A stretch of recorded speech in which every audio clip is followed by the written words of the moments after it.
Irmãos, vamos abrir as nossas Bíblias no livro de João, no capítulo 4, fazer a leitura aqui de um texto que possivelmente seja bem conhecido de muitos, que é a mulher samaritana, Jesus e a mulher samaritana.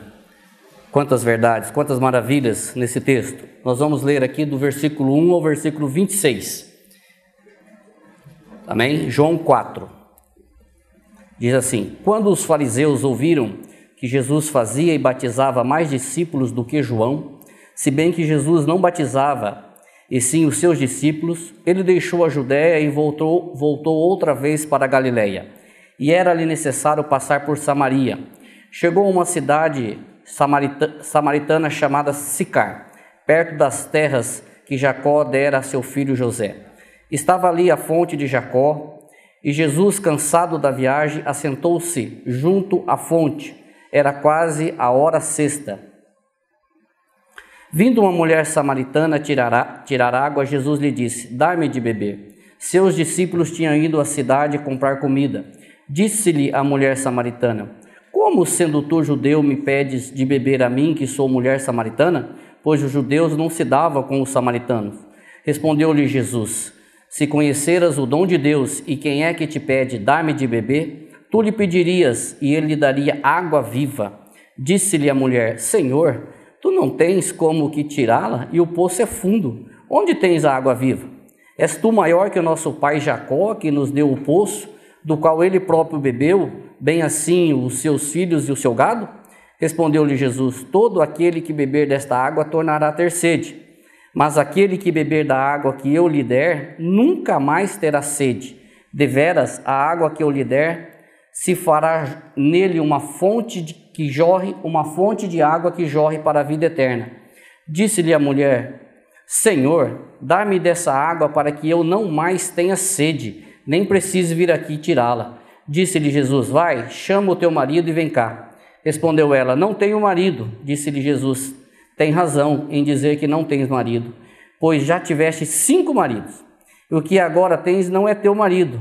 Isso disseste com verdade. Disse-lhe a mulher: Senhor, vejo que és profeta. Nossos pais adoraram neste monte, mas vós, os judeus, dizeis que é em Jerusalém o lugar onde se deve adorar. Disse-lhe Jesus: mulher, crê-me, a hora vem em que nem neste monte, nem em Jerusalém adorareis o Pai. Vós, os samaritanos, adorais o que não conheceis, nós adoramos o que conhecemos, pois a salvação vem dos judeus. Mas vem a hora, e já chegou, em que os verdadeiros adoradores adorarão o Pai em espírito e em verdade, pois o Pai procura a tais que assim o adorem. Deus é espírito, e importa que os que adorem o adorem em espírito e em verdade. Disse-lhe a mulher: eu sei que o Messias, chamado Cristo, vem. Quando ele vier, nos explicará tudo. Disse-lhe Jesus: eu sou, eu que falo contigo. Amém. Irmãos, essa história, ela se passa ali quando Jesus resolveu ir novamente para a Judéia. Porque surgiu ali, como nós vimos no texto, uma pequena intriga ali entre os fariseus. Começaram a dizer: um batiza mais, outro batiza menos. E Jesus então decide ir para a Judéia. Só que tinha um problema. Para você ir para a Judéia, você tinha 2 caminhos. Ou você levava 3 dias, ou você levava 6 dias. Você tinha que decidir. Se você passasse por Samaria, você levava 3 dias. Se você cortasse caminho e passasse o Jordão 2 vezes, você levava 6 dias. E muitos judeus, para irem para a Judéia, ele preferia cortar o caminho, preferia ir pelo caminho mais longo, levar 6 dias, do que ir passando por Samaria para levar 3 dias. Tamanha era a briga entre judeus do Reino do Sul e judeus do Reino do Norte. Para que nós possamos entender um pouquinho a respeito disso e sintonizarmos no texto, o que são os samaritanos? Às vezes a gente lê uns termos na Bíblia, né? Quem são os samaritanos? Por que existe samaritano? Para isso nós teríamos que voltar lá no Velho Testamento, no livro de Reis. Vou falar três pessoas que vocês lembram muito bem: Saul, Davi e Salomão. Esses 3 reis que reinaram durante 40 anos cada um em Israel. Até o reinado de Salomão estava tudo bem. todas as 12 tribos, que são os 12 filhos de Jacó, estavam único país, um único povo, uma única tribo, todo mundo andava juntos. Mas quando Salomão morreu, aí começou a situação. Aí teve o filho de Salomão, um homem chamado Roboão, e outro camarada chamado Jeroboão, são nomes sugestivos para os filhos de vocês, Roboão e Jeroboão. Teve uma intriga ali porque Roboão começou a cobrar, o peso da mão de Roboão era mais pesado do que o seu pai. E ali teve uma briga entre Roboão e Jeroboão. E 2 tribos seguiram a Roboão, que foi Benjamim e Judá. Essas 2 tribos que foram denominadas depois Reino do Sul, que teve como capital Jerusalém. E as 10 tribos que formavam as 12, as 10 tribos, seguiram Jeroboão e se instalaram no Reino do Norte, que teve como capital Samaria. Então, o Reino do Norte são as 10 tribos, o Reino do Sul as 2 tribos. O Reino do Sul, judeus, o Reino do Norte, israelita. E o que nós percebemos? Que ali houve uma intriga tão grande que o pessoal do Reino do Norte, sob o comando de Jeroboão, ele não deixava o povo descer a Jerusalém para adorar. Então o que ele fez? Ele dizia o seguinte: se esse povo descer para Jerusalém, eles vão ter o coração tomado pelo rei Roboão e eles vão me matar e vão tirar do trono. Então o que ele fez? Ele fez ídolos, ele fez bezerros de ouro. E ele colocou um na cidade de Betel e outro na cidade de Dan. E aí ele dizia assim para o povo: não precisa ir para Jerusalém adorar. Adore aqui em Betel, que é pertinho, ó. É aqui em Biporã, aqui, ó. Adore aqui em Betel, pertinho. Adore aqui em Dan. Não precisa lá em Jerusalém. Adore aqui, porque estes deuses foram os deuses que tiraram vocês da terra do Egito. Ou seja, começou ali a intriga, porque esse Jeroboão, ele tirou a glória do Senhor, tirou a glória de Deus e colocou a glória desses bezerros de ouro, ou desses ídolos. Essa é só para nós termos um pano de fundo, para entendermos como que se passa. Porque quando a gente lê esse texto aqui, a gente diz assim: puxa, mas que mulher do coração duro, né? Tudo bem, mas essa mulher que aqui retrata o texto, ela tinha todo o conhecimento dessa história. Ela sabia de tudo isso. E nós vamos ver no decorrer da explanação que ela sabia do que ela estava falando. Ou seja, ela contestava aquilo que ela tinha sido ensinada. Então, ela se deparou de uma situação onde que realmente ela se assustava. Peraí, tem alguma coisa errada aqui. E a gente percebe que aí Jesus vai e quebra toda essa tradição.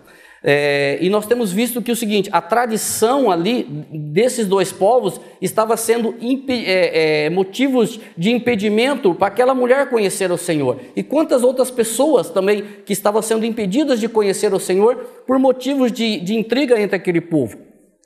E Paulo, ele nos dá alerta já lá sobre a igreja de Colossenses, em Colossenses 2:8, onde ele diz assim, a igreja de Colossenses: cuidado que ninguém vos venha enredar com filosofias e vãs sutilezas, conforme a tradição dos homens, conforme o rudimento do mundo, e não segundo a Cristo.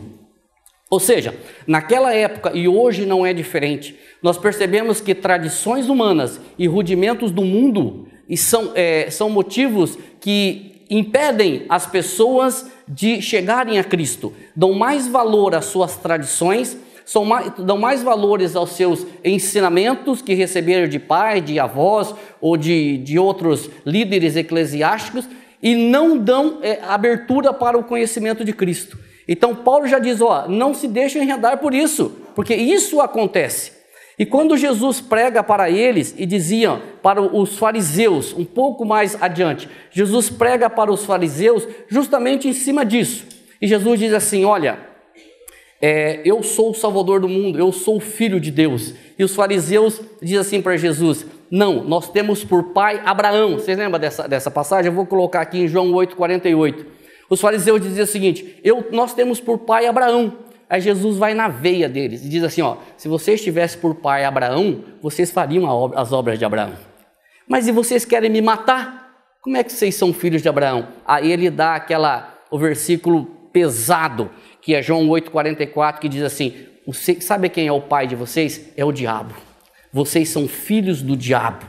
E aí em João 8,48, os fariseus, para xingar Jesus Cristo, quando você chamava um judeu de samaritano ou um samaritano de judeu, é quase que chamar um palmeirense de corintiano, entendeu? É quase na mesma linha. E para xingar Jesus, eles disseram assim: respondeu, pois, os judeus e lhe disseram: porventura não temos razão em dizer que és samaritano e tens demônio?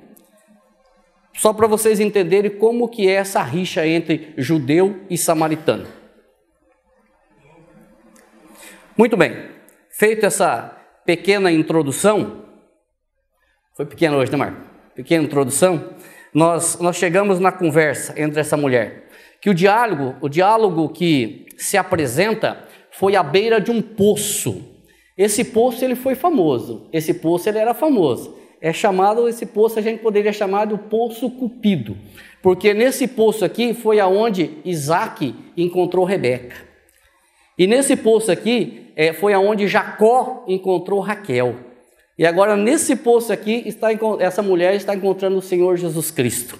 É um poço onde desenrolou durante a história vários encontros ali. Um poço bem legal. E acontece esse diálogo bem do lado, bem à beira desse poço. E ali Jesus apresenta para ela toda a sua humanidade. E ele se depara com uma mulher buscando água.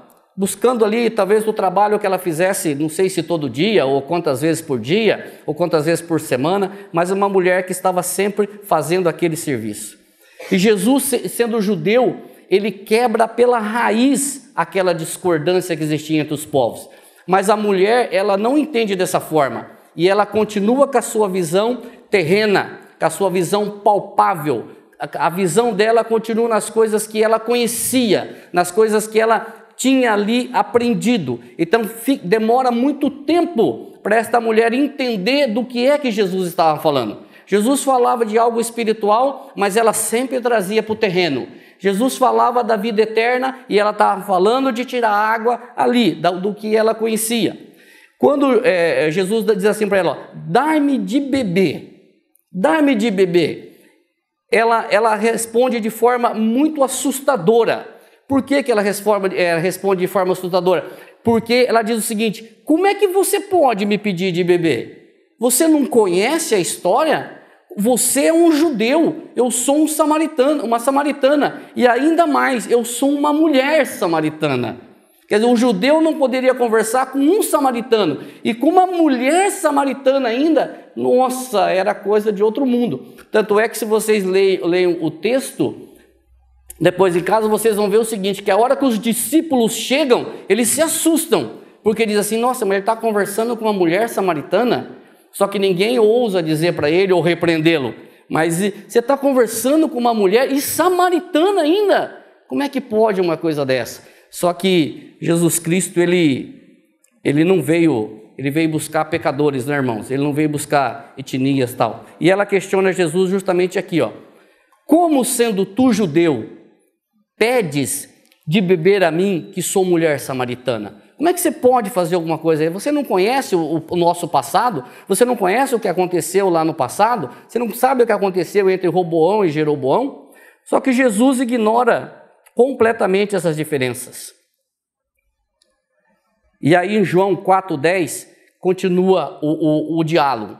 Replicou-lhe Jesus: se conheceras o dom de Deus e quem é que te pede, dai-me de beber, tu lhe pedirias e ele lhe daria água viva. E aqui eu quero parar um pouco, porque esse é o versículo chave desse texto. Esse é o principal versículo desse texto. Se você soubesse quem é que está te pedindo água, você pediria para mim. Se você soubesse quem sou eu, haveria a inversão de pedido. Eu não ia pedir água que mata a sede para você, só que você ia pedir água viva para mim. Se você soubesse quem sou eu, se ela soubesse quem era que estava ali na sua frente, haveria uma inversão. Havia um desconhecimento do Senhor por parte daquela mulher. Um desconhecimento. E hoje eu digo um negócio para vocês. Será que Jesus, ele é conhecido nosso ou das pessoas que estão ao nosso redor? Jesus, nós estávamos vindo na viagem, e lá em Goiânia tem muitas igrejas, muitas placas de igreja. E Londrina não é diferente. Aí o Marco diz o seguinte: é difícil imaginar que alguém em Londrina nunca tenha ouvido falar de Jesus. Ouvido falar de Jesus, talvez sim, nós comentávamos.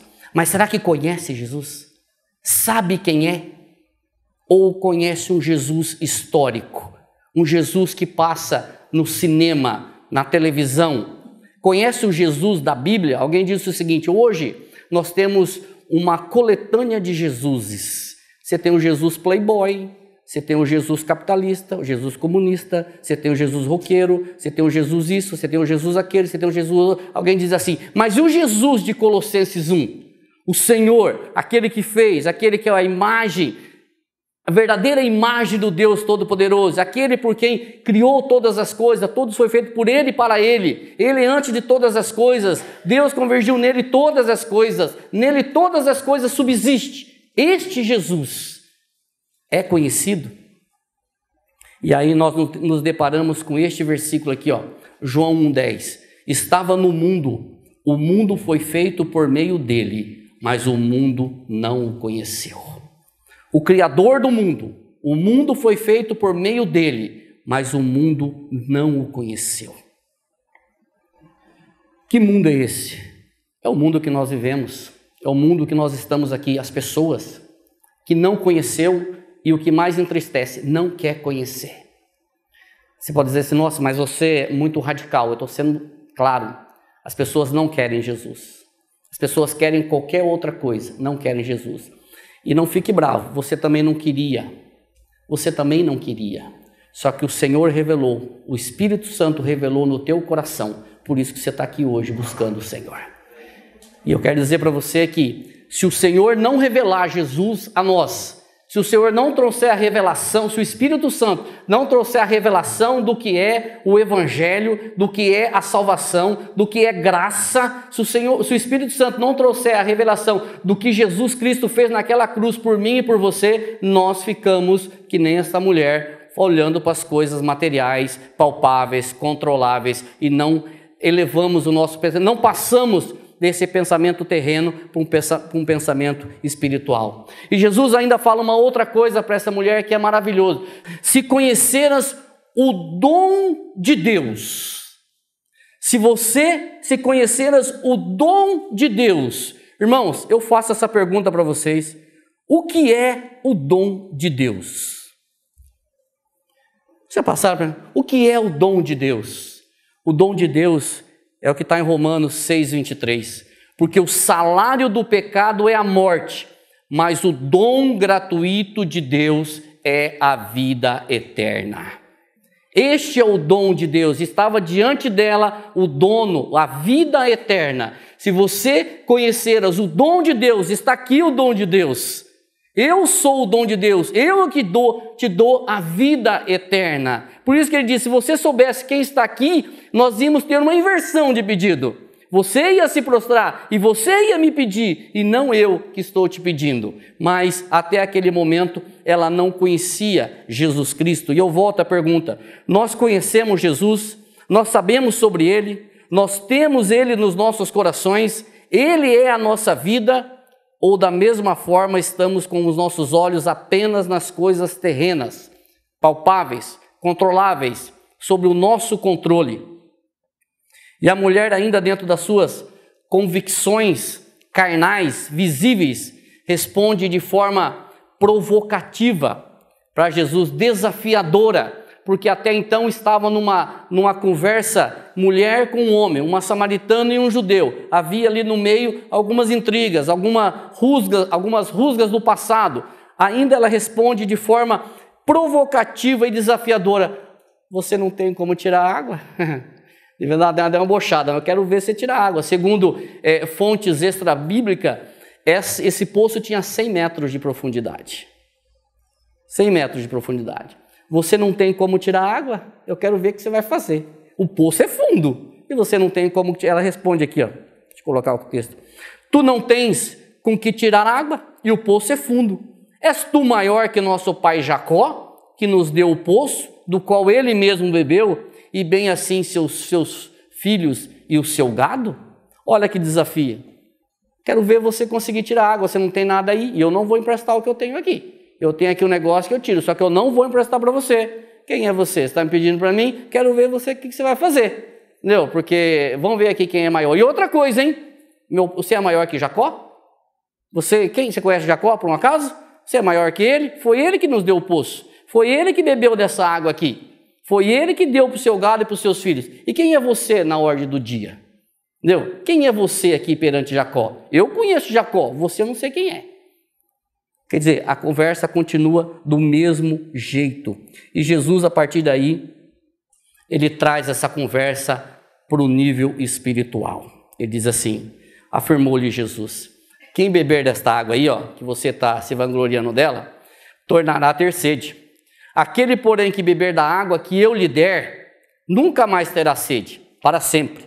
Pelo contrário, a água que eu lhe der será nele uma fonte a jorrar para a vida eterna. Mas ela continua com a visão terrena. Porém, a conversa está ficando boa para ela. A conversa começa a melhorar para o lado dela. Sabe por quê? Porque ela diz o seguinte a partir daí. Ah, é? Você tem um negócio diferente para mim? Então me dá logo essa água aí, porque o que acontece? Eu não preciso mais vir buscar aqui. Não, me dá dessa água aí, porque aí você resolve o meu problema.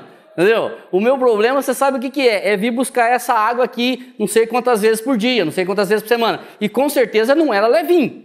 Entendeu? Ela vinha buscar água, tinha que tirar. Quem já morou no sítio, quem já teve água de poço, sabe o trabalho que dá tirar água de poço. Eu já tive essa experiência ruim. Entendeu? Tirar água de poço não é fácil. E tirar água de poço para tudo, para lavar, para cozinhar, para tudo. Sei quem teve essa experiência, que sabe como é que é isso. É diferente de você abrir a torneira e jorrar água. Você tem que ir lá e puxar a água do poço, ou então puxar ali. E o que essa mulher está vendo aqui? A oportunidade de se livrar desse trabalho. Você entendeu? De se livrar desse trabalho. Ah, é? Você tem então algo diferente para mim? Então me dá dessa água aí.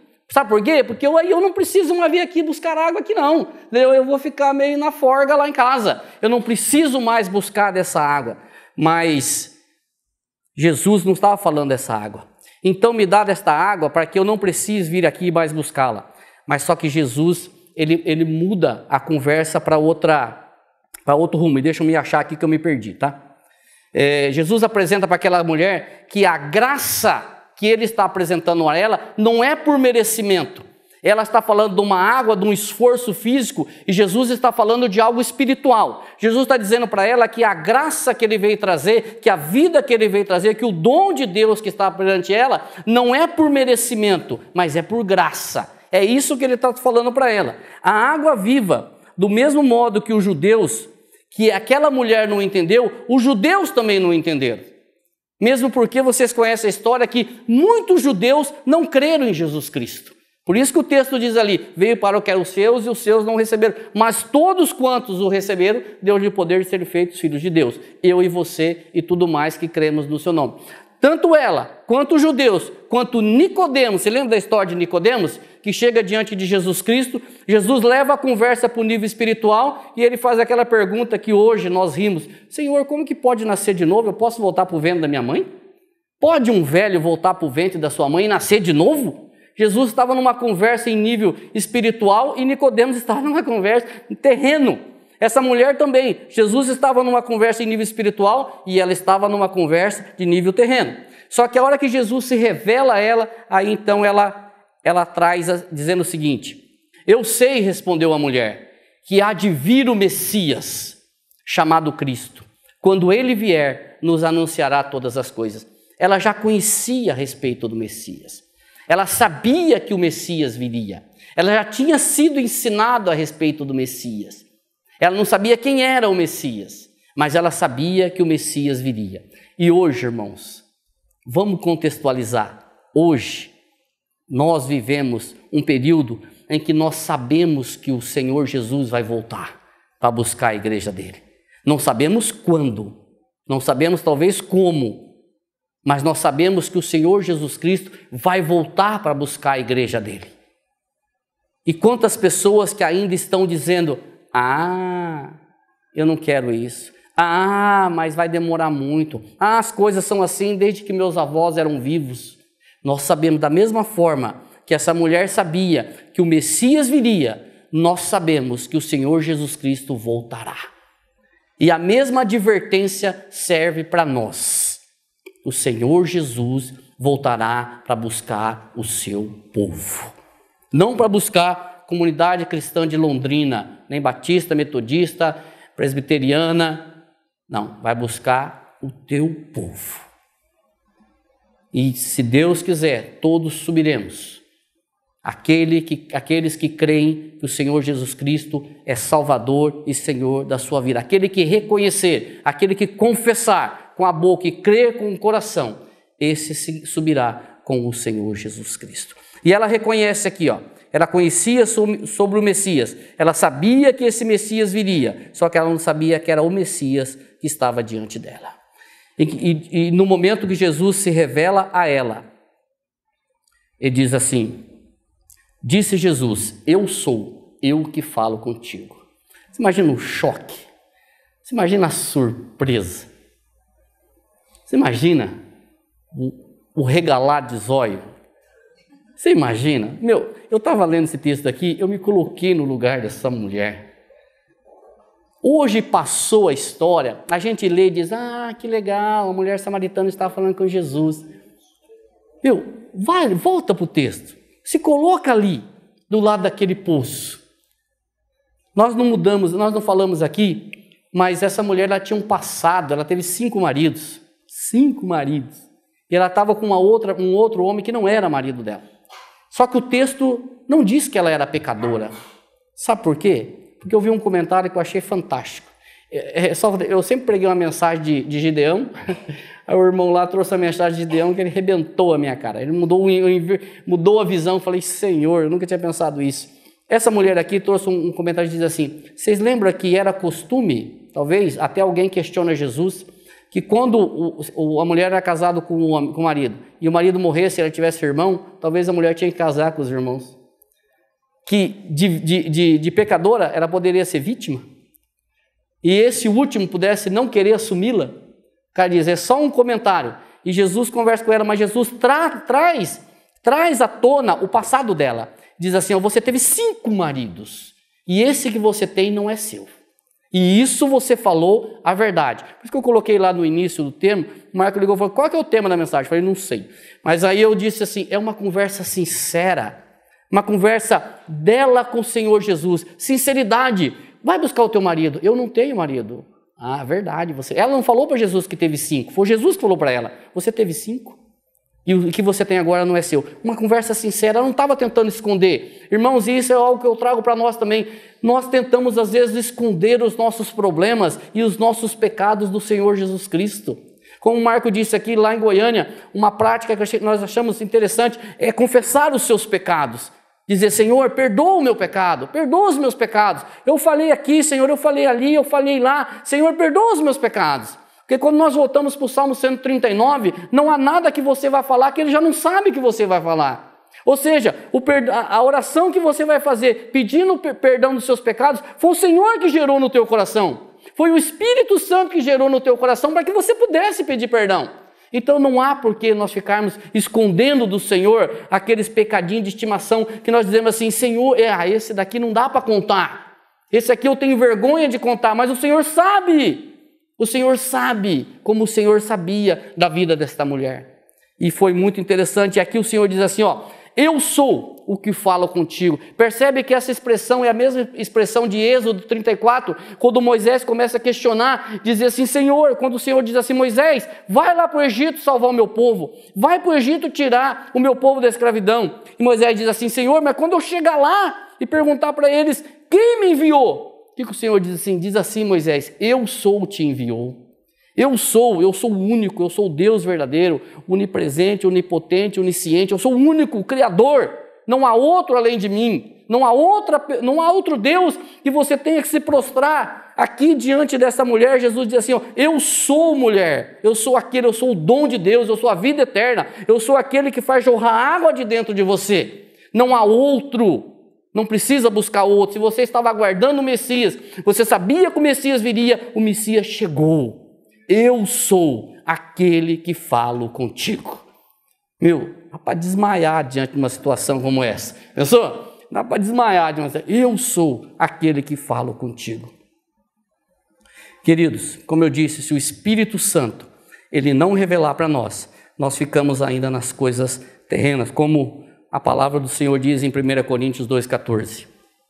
Ora, o homem natural não aceita as coisas do Espírito de Deus, porque lhes são loucura, e não pode entendê-las, porque elas se discernem espiritualmente.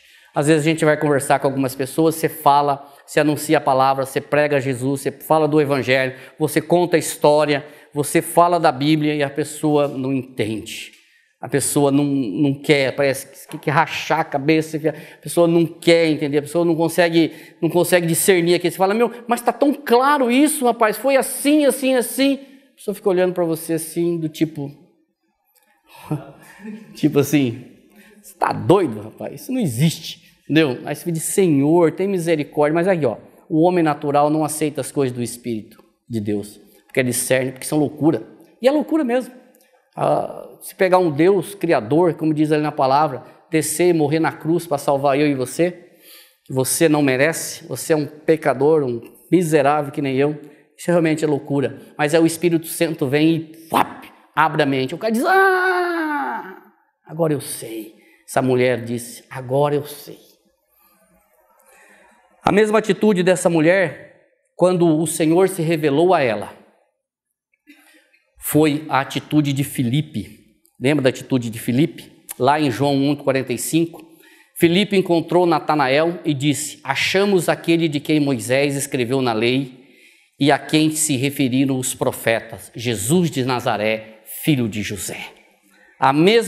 O mesmo procedimento desta mulher, quando Jesus se revela a ela sai correndo para pregar o evangelho para os homens daquela cidade. A mesma história, o mesmo procedimento teve Filipe. Quando Jesus o chamou, ele foi buscar Natanael, que estava debaixo da figueira. E Jesus ainda falou, eu te vi quando você estava debaixo da figueira, Natanael. Mas agora você é profeta. Então, a partir deste momento, irmãos, eu quero partir para a conclusão, dizendo que o testemunho daquela mulher foi um meio para que as pessoas daquela cidade se interessassem por Jesus.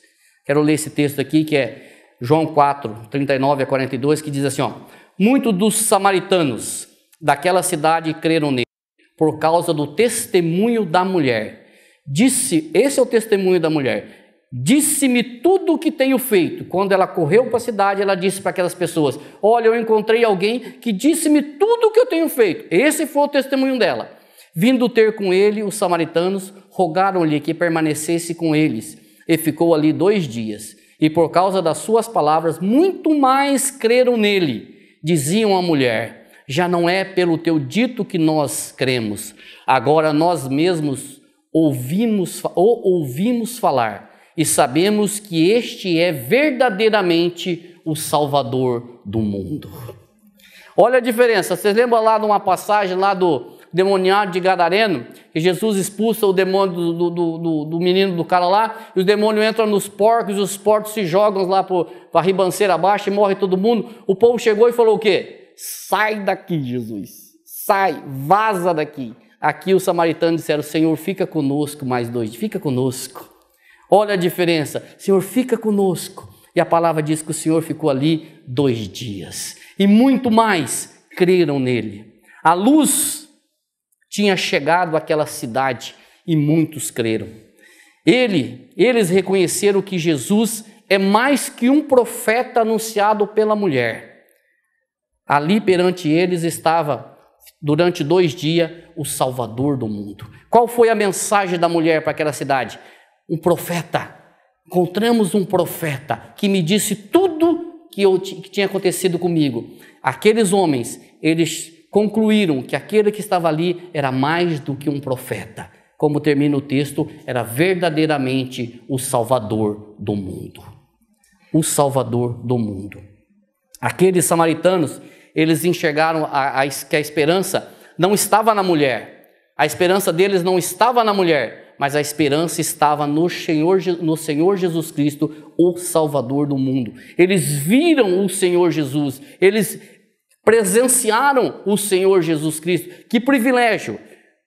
Da mesma forma nos fala João em 4,14, e nós temos visto e testemunhamos que o Pai enviou seu Filho como Salvador do mundo.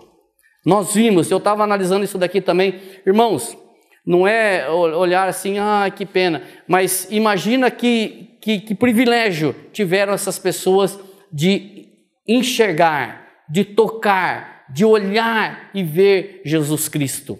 Você imagina você ver Jesus Cristo, você contemplar, dizer assim, aí está o Salvador do mundo. Nós temos visto e testemunhamos que o Pai enviou o seu Filho como Salvador do mundo. Aí você diz assim, que pena, mas aí eu tenho um alento para nós. Nós não vimos. Você viu Jesus? Eu não vi também Jesus. Só que nós cremos igualmente. Nós cremos igualmente. Da mesma forma que o povo do Velho Testamento também não viu. E os que vieram depois da morte de Jesus Cristo também não viram. Mas cremos igualmente. Aquele povo cria que viria o Messias. Nós cremos que o Messias veio. A mesma fé, a mesma graça. Aquele povo do Velho Testamento era salvo pela mesma graça que nós somos salvos. Não existe graça diferente, não existe duas formas de salvação na Bíblia, como nós às vezes ouvimos, o Velho Testamento é pela lei, o Novo Testamento é pela graça. Não, sempre foi pela graça, a graça do Senhor Jesus. Sempre foi pela graça, nunca foi pela lei e pela graça. Aquele povo cria que viria o Messias, nós cremos que o Messias veio. O poder da pregação daquela mulher não estava nas palavras da mulher, mas estavam na palavra do Senhor Jesus Cristo. A palavra de Jesus abriu os olhos do entendimento daquela mulher. E a palavra do Senhor Jesus Cristo abre os nossos olhos do entendimento hoje também. E aqui é uma coisa interessante que nós aprendemos lá também, e eu vou copiar. Que o irmão diz o seguinte, na Bíblia não existe heróis, só existe um herói, que é Jesus Cristo. Quando você olha para essa passagem aqui, às vezes leva o nosso pensamento a dizer assim, puxa, essa mulher foi uma heroína, né? Essa mulher, não, o herói é Jesus Cristo. Aquele povo não receberam o Senhor Jesus Cristo pela palavra, mas pela palavra do Senhor Jesus Cristo. E eu quero, terminando, fazer 3 aplicações. Primeiro, que você só pode encontrar Jesus Cristo se você estiver à beira de um poço. Brincadeira, não é assim não, entendeu? Não é desse jeito não. Que o cara fez lá uma aplicação desse jeito para zoar. Que a atitude dela e de Felipe nos chama a atenção. Sabe em que ponto? Que quando nós encontramos Jesus Cristo, aliás, quando Ele nos encontrou, que quando nós recebemos Jesus Cristo como Senhor e Salvador da nossa vida, qual é a nossa atitude? É ficar para nós ou chamar outras pessoas para conhecer o Senhor? Essa mulher fez isso, Felipe fez isso. Quantas outras pessoas fizeram isso? Quando receberam Jesus, quando reconheceram o seu pecado, quando receberam como Salvador e Senhor, quando nasceram de novo, qual que é a nossa postura? É convidar outras pessoas para receber a mesma coisa. Primeira aplicação. Segunda, este mesmo Jesus tem convidado pessoas para beber dele, da mesma água que ele deu para aquela mulher, ele tem um estoque inesgotável para dar para nós. O estoque do Senhor Jesus Cristo não acaba. O mesmo estoque, a mesma água, o dom de Deus está disponível para todo aquele que crer. E terceiro, a nossa busca deve ser de coisas do alto e não de coisas terrenas. Amém?